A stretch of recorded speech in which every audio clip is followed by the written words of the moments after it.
Recruter des informateurs, surveiller les réseaux n'est pas le seul travail du renseignement territorial.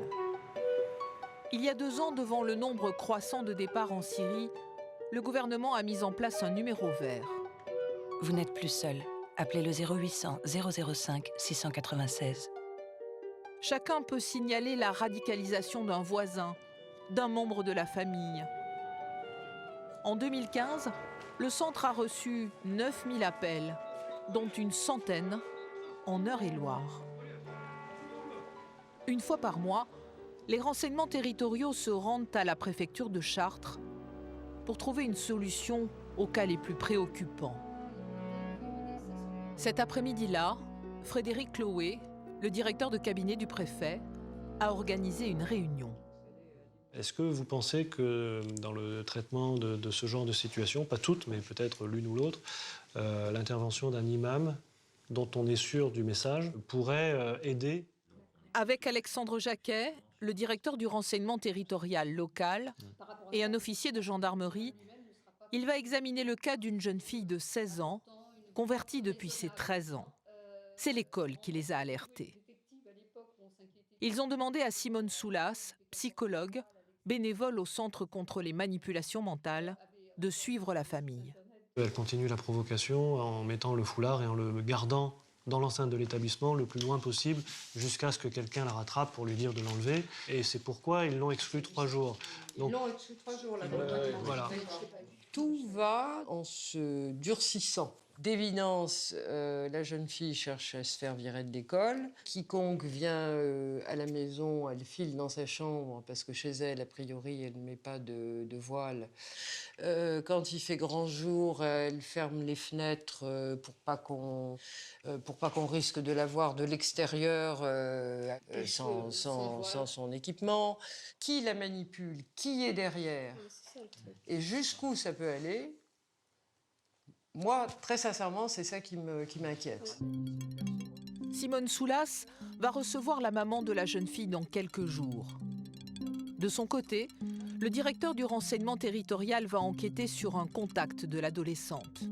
Une femme qui lui aurait envoyé gratuitement par la poste ce voile intégral, un tapis de prière et 10 livres sur l'islam.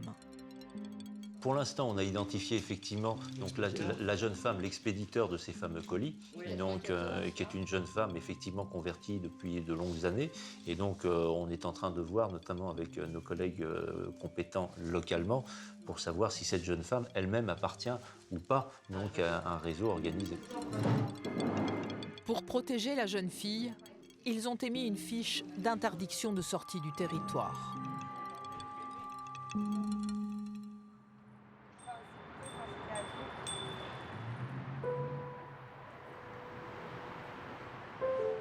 Quelques jours plus tard, nous rencontrons Ingrid, la maman de la jeune convertie. Ingrid n'a pas eu une vie facile. À 52 ans, elle a élevé toute seule 4 enfants.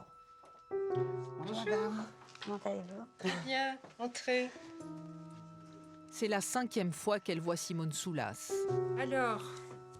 À chaque fois, la psychologue se rend compte que les personnes qui manipulent la jeune fille montent d'un cran dans la radicalisation.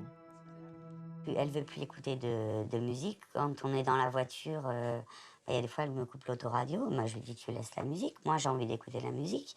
Elle me dit, non, j'ai pas le droit. Elle n'a plus le droit d'écouter de la musique. Elle n'a plus le droit. Hein. C'est pas qu'elle ne veut pas, c'est qu'elle n'a plus le droit d'écouter. Oui. C'est ce qu'elle vous dit. Elle n'a plus le droit de se montrer sans son voile devant qui que ce soit, à part dans l'intimité familiale. Oui. Elle m'a dit, je sais pas si il faut que je demande, parce que je sais pas si devant mon oncle, j'ai le droit de retirer le voile. Elle a demandé à un ami qui était apparemment au collège avant, avec elle, si elle avait le droit. Le Centre pour les manipulations mentales lutte depuis 35 ans contre les dérives sectaires. Pour Simone Soulas, la radicalisation emploie les mêmes méthodes que les sectes. On commence à les couper de leurs habitudes anciennes, de leurs amis, et on cherche à les couper de la famille, en leur expliquant que la famille ne peut pas comprendre Au fond, ça devient un objet, quelqu'un qui ne pense plus par lui-même, quelqu'un qui demande l'autorisation d'eux, c'est-à-dire quelqu'un qui vit par procuration. Je voudrais vous montrer sur un site que ma fille m'a fait voir. C'est assez impressionnant. L'adolescente se serait radicalisée sur Internet. Sa mère a découvert qu'elle regardait des vidéos sur un site islamiste. Ici, pas d'images violentes. Des pseudo-maîtres à penser font passer leur message en utilisant les mêmes codes que les ados. C'est un truc pour dire qu'il ne faut pas écouter de musique. Chasse la musique de ta vie. Chasse la musique de ton cœur.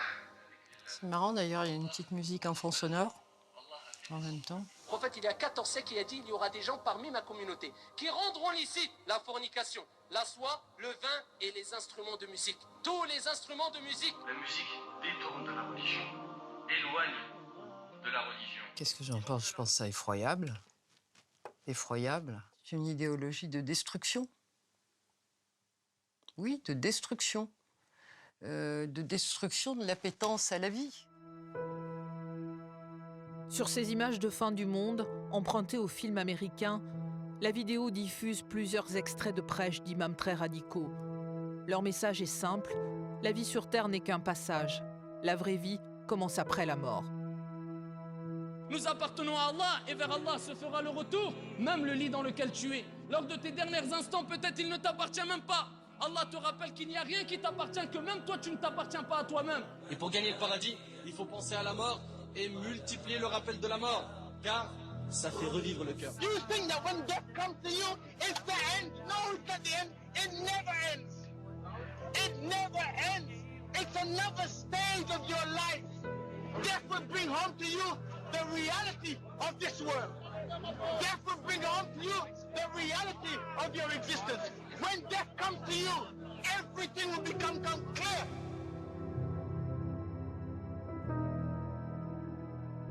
Dimanche, j'étais la chercher, puis dans la voiture, elle a dit je vais mourir jeune. Alors j'ai dit pourquoi tu dis je vais mourir jeune? Tu veux faire quoi? Je dis tu veux te mettre une ceinture d'explosifs et te faire sauter pour Daesh, que je lui ai dit. Entendre